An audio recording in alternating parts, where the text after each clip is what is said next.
Hello, Joseph. How's it going today? Hello, it's going well. How are you doing? I'm doing very well. Thank you so much for being here today on episode 7 of Amá CONVERSA, Tuesday, February 2nd. And today I'm very excited to talk to you about not only this beautiful mural that I have behind me here, and for the people listening on the radio, you can go ahead and find our video interview on the Palma Media Facebook page, and you'll be able to see that there. And basically, we were friends before I knew that you worked on the mural at Petiscos in San Jose, downtown San Jose, a new Portuguese restaurant that just opened up. The same owners of the Michelin star restaurant named Adega that is found in my neighborhood of Little Portugal, San Jose.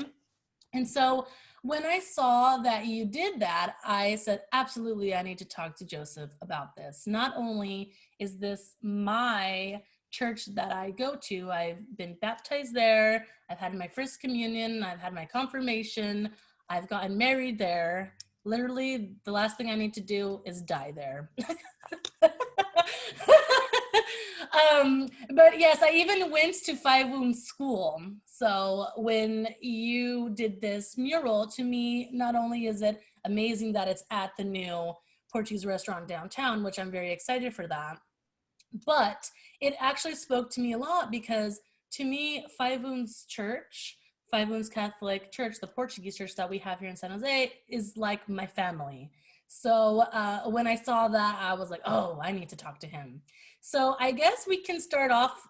First, we'll hold that towards the end, but I guess we can start off by who are you? Where are you from? How old are you? And how did you start doing art? Sorry, that's a very loaded question there. It's good boilerplate. So my name is Joseph Arruda, born and raised in Santa Clara, San Jose area. I live in downtown now, have for the last decade or so. And I'm in my mid to late 40s. I'll pretend that I care about my age. Uh, and the art thing, I mean, I think it's like most kids, right? You know, you're a young kid, you get a pencil, you start doodling, and some people keep doing it into adulthood and professionally or semi-professionally as I do, because it's my side hustle, right? Mm-hmm. So I work like most people in the Valley. I work in tech during the day, and then I have a studio also here in downtown, right off of San Carlos, with a local group called Local Color. It's a collection of artists. So I've got a studio there, and it has been just kind of an avocation where I'm like, okay, I do work, and every once in a while something really interesting kind of comes down the pipe. Yeah, totally. So you started as a kid, and you've continued all through all these decades to love art and develop your artistic skills. I see a lot of your work behind you, and the thing that draws me to you is that you're like me. You like to use mixed mediums. So can you talk a little bit about what exactly are the mediums that you do use? What are your favorites, and what do you want to use in the future? I use pretty much everything 2D that is not oil. Um, Okay. Oil Oh is my the only thing that you gosh. really oil is the only thing you really can't mix anything else. So I use acrylics, both inks and paint, screen printing inks, squashes, watercolors, alcohol-based inks, all kinds of stuff, Oh, varnishes. so you experiment with plastisols, the screen printing inks and all Yeah, that? I've actually tried screen printing. I've tried, um, like I said, pretty much all the analog media you can try. I've at least tried acrylics and water-based paints, probably the lion's share of what I've got. Yes. Um, and then I use stencils and various tooling. I also use a lot of digital tools. You know, everyone knows Photoshop, but I also Yes. use a bunch of more esoteric tools like there's something called Krita. I use something called Context Free. I script to create geometric patterns and Oh, the like. wow. So I play and I experiment a lot. Yes, that's very awesome. I talked to an artist the other day, and he too likes to experiment, and he uses charcoal. He uses natural charcoal from vegetables or from different things, and he utilizes the charcoal in his paintings. Me and you are similar where we like to use acrylic a lot, and I don't really use oil myself, um, because I already know exactly why I like acrylic, because I like a finished product really fast and I like that gratification feeling. But with the oil, you know, it takes much longer to dry and perfect. And but that is something I do want to try in the future for sure. Can you tell me some of the artistic accomplishments that you've had, and what are some of the things that you want to do in the future with your art? I guess the accomplishments, like anytime someone rings you up and says, I would like to buy some stuff from you, I consider that an accomplishment. 100%, yes. It's, especially in this day and age where it's already, in an area where it's pretty difficult to make a living in some cases, to be able to at least have that and actually make some money off of it is kind of nice. Every once in a while, most of the stuff that I do gets sold as prints, or as I've got a bunch of online services that like, oh, do you want my art on a mug? Do you want it on a shirt? Yes. So I do all of those. Like phone cases are very popular. I do a lot of abstract work, and so a lot of people buy a lot of phone cases. So when people pick it up, great. I'm happy about it. But it's when someone rings me up and says, I would like you to make something in your style for my home, for my office, or whatever. That's a little bit more, I consider, much more interesting. Mm-hmm. And then of course, I've been I've done shows for years, and I've shown around downtown. Like I had a series of jazz portraits at Cafe Stritch a couple of years ago. I've done shows at what's now Nirvana Soul, what used to be Cafe Frascati. This is Gallery interesting. 408. I know those cafes, so that's why I'm like, oh wow, okay, cool. Yeah, no, I've done, and then for years I did a kind of an annual show at Chromatic in Santa Clara. I've gigged pretty regularly. Yeah. And then just the big one, like this year, the big one was the mural at Petiscos, which was a pretty big surprise. And that was the biggest mural that you've done so far. I had never done murals right? until last year. I had never done murals until last year, and I did one for the closing of Gallery 408, and that was like 6 feet by 9 feet, and I did that in about from planning to completion less than a week. Wow. And then and it was manageable. It was it was a bit harrowing because it was your first go at it, right? Okay, of course. You painted this big. How do you think through the process? And then I don't know if I got the bug. Like this is only the second mural that I've done, but it prior to that, I had not really been open to doing a mural. And then after that, I was like, okay, I could swing this. Yeah. So when the folks at Petiscos asked, I'm like, sure, I'll do it. Okay. Dude, yeah, you not pass that opportunity, right? It was all right. So I got to tell the story. You have to tell the story, please. I get a ring up from someone who's claiming to be, one of the owners of Adega. Who am I to challenge that? And going, hey, we noticed, blah blah blah, that you happen to meet certain criteria. You are an artist. You are Portuguese. You live in San Jose. By the way, we have a restaurant here. Maybe you've heard of it. Would you like to work with us on something? Mm-hmm. I kind of went, yes, I am all of those things. And sure, completely not knowing really what they were, they hadn't explained anything what they wanted. So I'm like, okay, what do these guys actually want? And I had never actually formally met them other than I think at the grand opening of the original Adega. So I didn't know them personally at all. Yes. And they said, well, let's meet at Adega in a socially distanced way. We sat like 3 tables apart and had this conversation. Oh, wow. When I showed up and they both looked at me and they're like, oh, you're that guy. Because I had been coming into the bakery every week for the last. Well, yeah, especially if your studio's in downtown. Why wouldn't you? Well, and I live in downtown. I live in the, I live right in the South First District itself. So getting to the bakery is easy. Yeah. They're like, oh, you're that guy. I'm like, yeah, I'm that guy. I'm the guy you've seen every week, every other week for the last however many months. That's even more gratifying for them because they're like, oh, this is actually our customer. That's fantastic. Yeah. I'm a big booster for what they are doing in general, because I think they represent a future Portuguese community, or a forward-looking one. I agree with you. More than the one that stays kind of boxed in and kind of sequestered away. I'm like, nope. We are forward thinkers. That's exactly what I'm trying to do here with Amá CONVERSA. I'm trying to not only cater to us, but I'm trying to showcase our beautiful culture and our beautiful people to anybody that comes across it. So Portuguese or not, here we are. This is what we're about, and this is what we want to share with you, you know? No, we are horribly, horribly piss poor lousy at self-promotion. Yes. And so I've got real strong opinions about this stuff. You know, we've got a lot of talent in the region. We've got a lot of talent, period. Like it's very, and I mean, I'm going to say something kind of particularly critical here. I've historically been really frustrated that if you talk even to people in my age group and younger to a great degree, like we'll know about like famous Portuguese people, like, oh, Tom Hanks is part Portuguese, okay, But we but never like, really talk about it, right? yeah, but we don't really talk about, and we don't even talk about the fact like you know, during the Obama administration that our Secretary of Energy was his last name was Muniz, and he Yeah, was, you know, professor at MIT. I'm like, that guy, he's one of ours, of course. I do right? the same thing. Like It's you, people.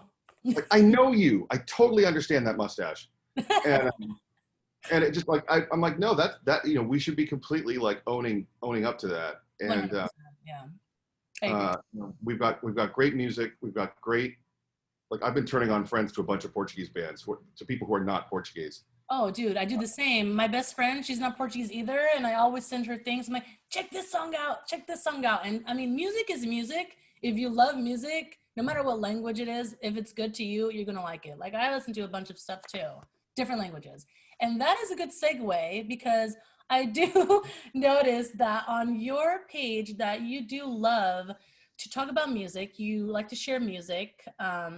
And the other day, you posted an artist that I never heard about and that I fell in love with. I literally did fall in love with her.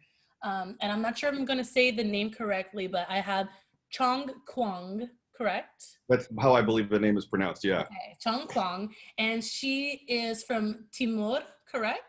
she's from Lisbon, but her lineage. I remember seeing an interview of hers on one of the Portuguese talk shows. Mozambique. Like her father is Mozambican, and I want to say Chinese Macanese, and then like the mother is like Cape Verdean and Timorense. Yep.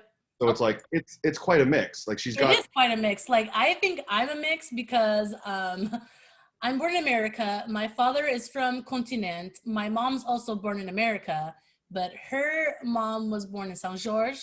Her father was also born in America, but his parents were born in the Azores. So I like to say that I'm a mutt too because I have Continent and Azores mixed together. And typically you don't really find that. It's either one or the other. So it's kind of cool that she has all this different mix of different Portuguese things in It's, her. It's very cool. it seems to be part of her kind of brand identity, and it works really well for her. But you know, she represents what I see in not so much in the diaspora, but back in Portugal, is this kind of taking ownership of this kind of post-colonial period where you have a lot of people who come back and are bringing, like Lisbon was already a cosmopolitan city before. It really seems to have become so now, especially for a lot of different kinds of music, especially for electronic music, but it's got its own scene. And I think a lot of it is being fed by all these influences that have been kind of coming back, right? So the Asian influence less so, but certainly stuff from Angola, from Mozambique, from Brazil. Yes. And Cabo Verde, like, you know, one of the biggest stars in Portugal right now is Dino de Santiago. And, you know, he helped co-write some tunes on the last Madonna record. He works with Branco from Buraca Som Sistema. And You're the perfect person to have on Amá CONVERSA because not only are you an artist, but you know music very well, you know? So I'm in for a treat right now, basically. I got really, I have since, you know, so my father inculcated the idea of you're an American. So, you know, I grew up as a hyphenated American. I'm a Portuguese American. And sadly, you know, my Portuguese is horrible because it's just, you know, you don't use it as much. So but I still have. Listen to me, it's okay. I'm a Fadista and I still need a lot of help on my Portuguese. So don't worry about that. But he you know, he definitely inculcated the bug of be aware of who you are, be aware of your identity, and to the point where it's not just about the easy tropes like, oh yes, we like wine, oh yes, we say a lot of dirty stuff, oh yes, we go to festas. Oh, like there are these tropes that you kind of go, oh, if you're Portuguese, you must do this, this, this, this. Yes. I'm Portuguese. I love Portuguese food. I love food, weird food. I hate bacalhau. Hate it. Oh, but you haven't No! tried it. I've tried it. I've tried it so many different ways. I see salt cod and I break out in hives. But, No, Joseph, I but thought we anything were else, on a good earth anything else you here. see, anything else in the ocean, percibs, bulls, like you name it. If it came out of the ocean, You cook like it, put it on a plate, I'll eat it. okay.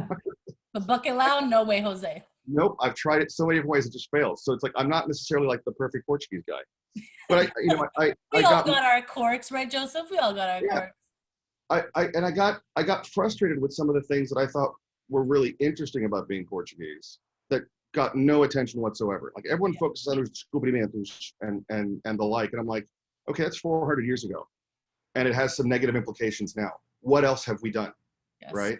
And there's plenty of recent accomplishments, and they just never seem to get kind of acknowledged. And this goes to the pop culture thing. Yeah. You know, a lot of the Portuguese people of a certain generation here are still listening to Jorge Ferreira like it's modern. Yeah.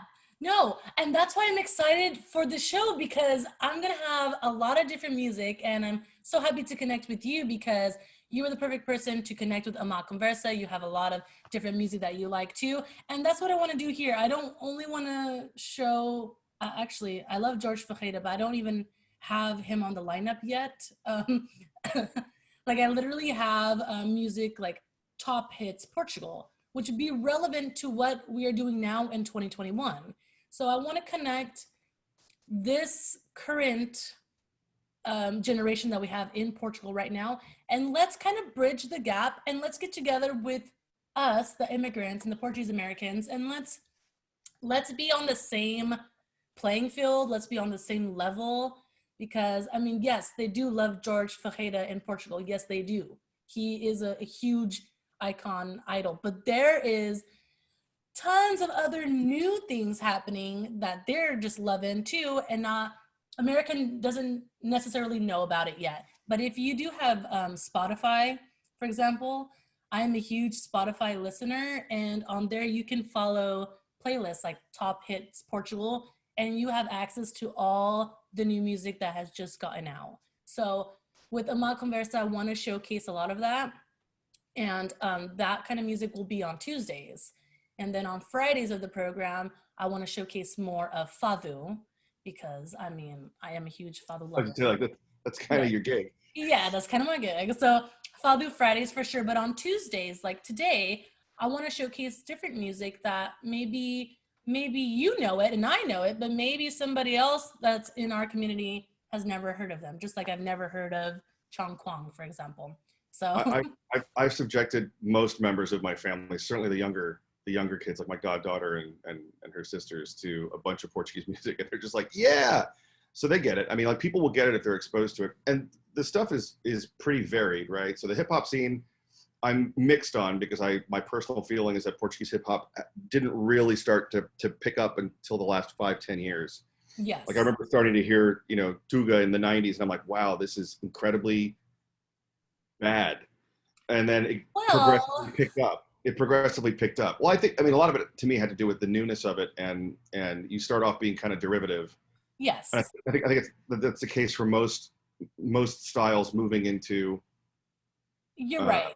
Because other regions. They didn't really know their place in the music world. They didn't really know their place in the music industry as far as Portuguese hip hop goes. But to be honest, there's a lot of Portuguese hip hop from the 90s that I do like. Of course, when you're on the spot, you draw a blank, but I will send them to you on Messenger. But yes, some of it is not good, but most of it that I have listened to, I love it. And there's a lot of good stuff out there, and there seems to be a new Portuguese hip hop artist about every other week. Yes. So they're definitely out there. They're hiding, just like us. Like there's tons of little gems sprinkled throughout our community that I feel definitely need some light shed on them. Like for you, for example, if you could please talk a little bit more of how long this mural took you to do, and what was the process in planning this mural. I know you told me the size of the other mural, but what is the size of the Five Wounds Church mural? The mural at Petiscos is, well, the wall is very weirdly shaped. So I think at its longest, it's close to 30 feet. Okay. And I think the ceiling gets to like 17 feet. So it's pretty sizable, but it's got it's got two different door jamb areas. And the centerpiece, which is the azulejo style square. Yes, which I love. That's, I think, 7.5 by 7.5 squared. It used to be a mirror, so we had to prime the mirror. It was a weird project. They proposed, hey, we want a mural here. What do you think might work? And I had thrown some ideas around. And so one of the things that kind of came out of it ultimately was, hey, let's make a single azulejo style tile, quote unquote, in the center space, and then surround it with things that are like, and that, the Five Wounds reference came up early, and then for a while we weren't going to do that, and then in the end we ended up doing it. Oh, so there was a different brainstorming thing going on before you even came up with this concept. We had a couple of different ideas that we kind of rolled through. This is the one that we settled on, the idea of, let's pick some things from O Continente, things that evoke Portugal immediately. Yes. And then something that feels more local. So the conversation kind of eventually came to that point. So the centerpiece, which has color, it pops. It's like if you're walking past the restaurant, because it's got an all-glass front, yes, you can see it. It's eye-catching.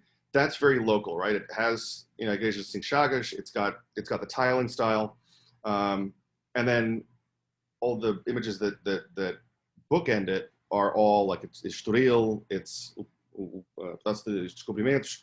It's different stuff. And so it brings both worlds kind of in union. Yes, I agree with that. And one thing I did notice about your artwork, I have to cough, and I've been holding my cough in for like 15 minutes. Hold on. I don't have coronavirus. No, it's allergy season. Everyone's been hit with it. But I did notice one thing about your artwork here, and you decided to do the Five Wounds Church with the original maroon trimming. So was there a reason why you chose to do that instead of the way it looks now with the white? Two reasons. One is personal preference. It's just aesthetics. It gives a little bit more, and because Fernanda asked, and since she's the client, she gets to pick. Exactly. So the reason why I'm asking you this is because I'm like a rare person, because a lot of the people like the new change with the white. And I was one that was like, no, they're not doing that. They're just repainting it white because they're going to repaint the trim maroon again. Like, that's what I thought. That's literally what I thought. And then when it just stayed white, by the way, it looks beautiful. I mean, either way, it looks beautiful now. But of course, I've lived across the street all my life. And when anything that's a change, of course, it's going to take time to get used to it. But I too love the trimming because it just gives an extra detail. It makes it pop. It's memorable. Like for me, when I think of the church, I definitely don't think of it as in white in my mind. I definitely think of it exactly how it shows here on your art. And another thing that I love about your art is that you chose that Five Wounds obviously is the focal point, and everything else is just literally white and blue, just like a Portuguese tile. And the only thing that has a pop of color is the church. So I really like that about the art as well, because it really just brings the focus on the center a lot more. But I do like the cleanness of the art. Like your lines are extremely clean. I know that must have been really hard to do, especially the spacing all in between that. I mean, I'm kind of, I know we're not trying to say weird words, but I'm kind of anal when it comes to spacing, as far as like everything has to be equal, everything has to be the same, and blah, blah, blah. And this whole thing had to be plotted. This thing had to be plotted pretty, so I would not have been able to have accomplished this, certainly not in the time frame required, if I didn't have really, really good professional assistants. One of the other guys at Local Color is a gentleman named Ben Henderson, who also is a musician, but he's a professional artist, sign painter. He's the guy who's done some of the work for like Chromatic Coffee, and he did the part of the mural like Good Karma. He's done some he's done sign work for like a bunch of the local vendors, and he has done tons of murals. So I subcontracted him to help me out through this whole process. Fantastic. And part of the precision that comes out in terms of what the drawings I did and how they translated onto the wall were partially with his guidance in hand. He basically acted as my project manager as I kind of ranted and raved through the execution phase of the process. You know, actually getting everything laid out on the walls, and the line work for the stuff that was not azulejo was actually really quick. I mean, the overall, we spent way more time planning than we did executing. That entire wall, from the moment we started putting paint on it until we finished, very fast, was 3 days of work. Ultimately. Ooh, parabéns, Jimmy. That's really good. But it was, you know, we ended up spending 80% of your time on planning. So you spend a couple of weeks, you know, doing comps and laying out on a computer like, oh, here's the wall. And, you know, we took a bunch of photos of the wall, and then we started playing around with like, here, this fits here, this fits here, this fits here. Yeah. Oh, let's run color palettes. Like I said, at that point, that's when we started, when the topic of bringing the trim for the church came back, and we're like, yeah, sure, we can add that. That's fine. We don't want to add too many colors because then it gets really loud and messy. But if it's just a bunch of blues and then this one pop of color, I think it's going to work out fine. And I love the way that you guys did that. It looks great. It looks gorgeous, honestly. Like I want a copy of it in my house. That's how much I love it.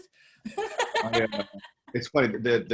So when you do some of the tile work, we use a stencil for it, and it's just a quarter of the azulejo. You basically take the stencil, you pop it up, you use it to block out the space, then you flip it over, you block out, so you create all 4 quadrants. And then we drew, you know, I painted the church into the middle section. So my parents have the stencil, and they decided to hang it in my dad's office. So it's like you walk in there and there's this like, you know, 2.5 foot, 3 foot square with like a quarter of a tile. That's so special. I'm like, Dad, that is the most Portuguese parent bullshit to do. That is so sweet. I love that. And I know we didn't get to cover it today, but I hope to have you on again. Your father is actually from San Miguel, and your mother is from Santa Maria. And that is a very unique thing, because I honestly don't encounter a lot of people from Santa Maria. So it's kind of cool because I don't encounter a lot of people from Continents. So we're kind of in the same boat. Like, I'm sure you haven't encountered a lot of people from Santa Maria, right? Well, I mean, there's a few, certainly, like, you know, I went to St. Clair's Church in Santa Clara, and there's a decent number, but I mean, oh, that's good.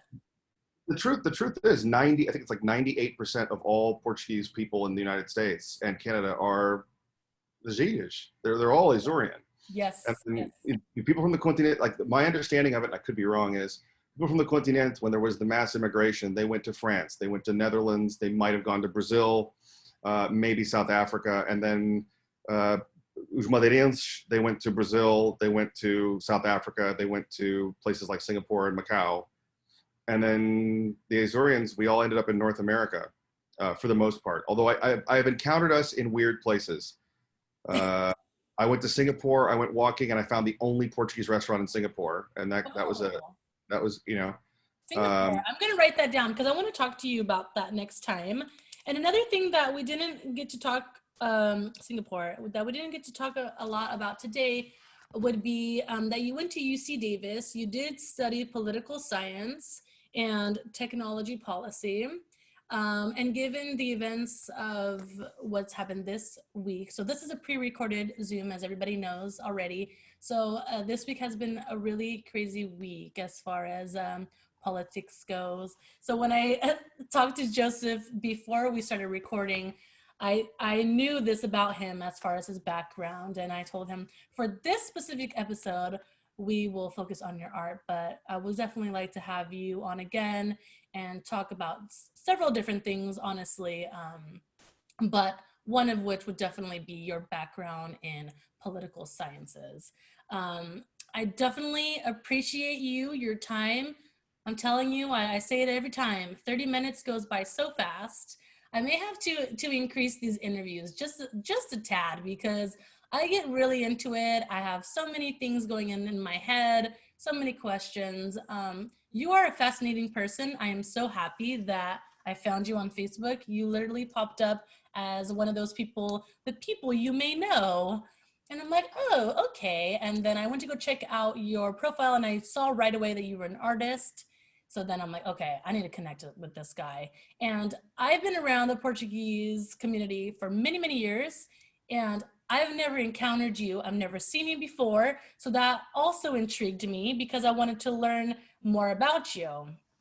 I disconnected from the community to a great degree in my early 20s because for the same reason we were talking about at the beginning, I got more interested in what was moving forward in Portugal rather than just rehashing the same. There's nothing wrong with all of that stuff. It is part of who we are. It's part of what we are. It's important. But if that's all you're focusing on, you're kind of staying in you're in a fixed position. And I was more like, I found so much interesting stuff coming out back from the homeland, quote unquote, that I was more drawn to that because I actually was the youngest guy to ever hold at the position of a director for the Sociedade do Espírito Santo. I was 21. I got that was back in the 90s. So I was involved in the community to a great extent. Obviously, growing up, I did all the festas, all the women. Oh my, Joseph! Now you've just opened another can here. So I'm writing down festas. I'll talk with you about that too next time. But yeah, so I the reason you don't see me is because for the most part I stay outside of going to Nev's Fish Market and LNF. I don't, and going to Adega as regularly as I possibly can. Yes. I don't do much locally. I'm on obviously some of the groups. I follow a lot of stuff. There's YouTube channels like Antena 3 that I follow, like stuff that has to do with what's going back there. Occasionally I'll stop by the folks' place to watch something from RTP that isn't annoying.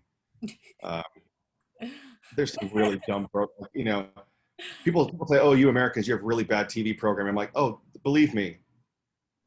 Yeah. Everyone's got something that's pretty dumb. And everybody's got their own thing that needs some help, right? But yeah, so it's that's why you don't see me like involved in that way. It's just not. Got it. But it's amazing that you have now done the mural of Faivuns because I feel like a lot more things, especially within our community, is going to come to you now. I definitely feel that for sure. It'd be interesting to see because I definitely fit as an odd duck within it. And like I said, this was, I'm an odd duck too. We're good. I'm the black duck. We're good. The folks at Petiscos were really, really forward thinking. They were very, very genial. They were great to work with. They're practically an ideal client. Yes.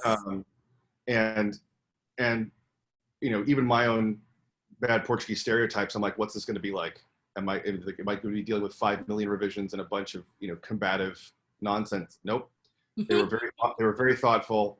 They had ideas of what they wanted, but they were open to being they were open to suggestion. They were able to even from a strict like just business fundamentals, like they had a conceptual budget.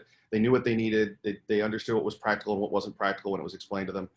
It's like, oh, this is very refreshing. This is part of what makes it fun.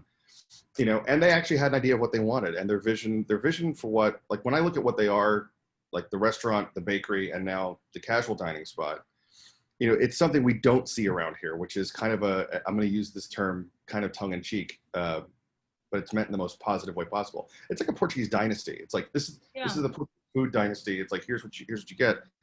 And it's nice to see, because I go into the bakery so often, most of the clientele are not Portuguese.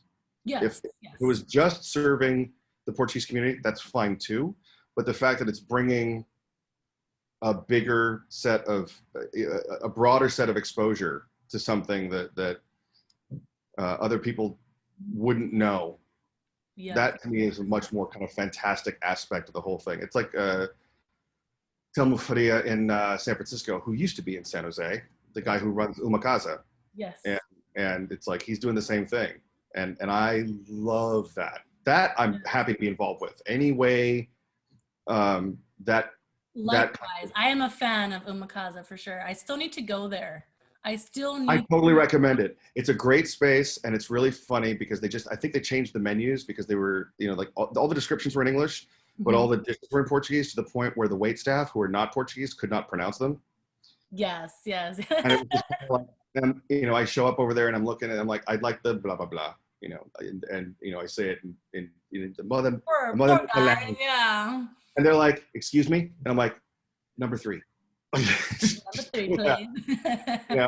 And it's nice because maybe we can go together one day, Joseph. After this whole pandemic is done, we'll have a little field trip over there. I will happily go eat with anyone who wants to go eat at Uma Casa or Adega. Anytime. We'll call it a business meeting and we'll go. Or even Park Station Hashery, which by the way occasionally has frango. They're not a Portuguese restaurant, but their chef and their founder is. I never heard of this restaurant. Park Station Hashery. It's right by the Rosicrucian Museum. The guy who started it is one of the original founders of Nagley Park Garage. They were a really, really popular place for years. And so the restaurant isn't Portuguese, but every once in a while he'll have a dish there that's kind of Portuguese style. And you're like, aha. And where is the restaurant?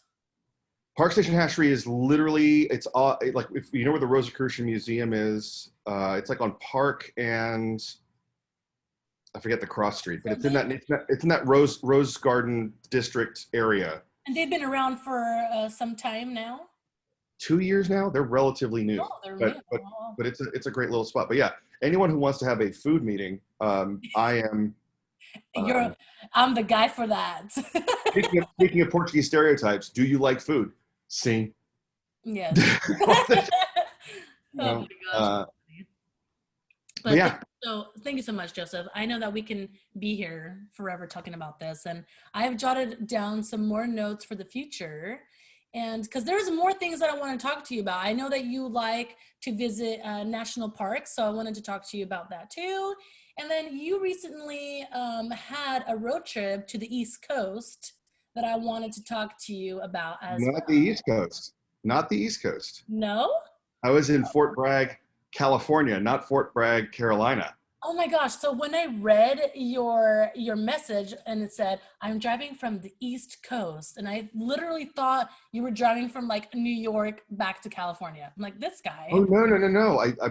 I chances are I probably dictated into the phone and then just hit send. It wasn't the East Coast. It was East Coast. Oh my gosh, this guy is an adventurer. That's for sure. No. I spent New Year's in Fort Bragg, also full of Portuguese people. Great place to get chiapino if you got a chance. I love chiapino. Who doesn't? But yeah, and there is a Portuguese beach there, so you can. We are everywhere. You're enlightening me right now. I want to go there. I need to check that out. This is my thing about being Portuguese. Like, you can be. There is so much about who we are, both in the broadest sense and as a diaspora living in the United States. Yeah. And we don't even really seem to talk about it much amongst ourselves, let alone, like, I just recently picked up a book. I haven't started reading it yet, but it's about the Portuguese who moved to California through the Old West.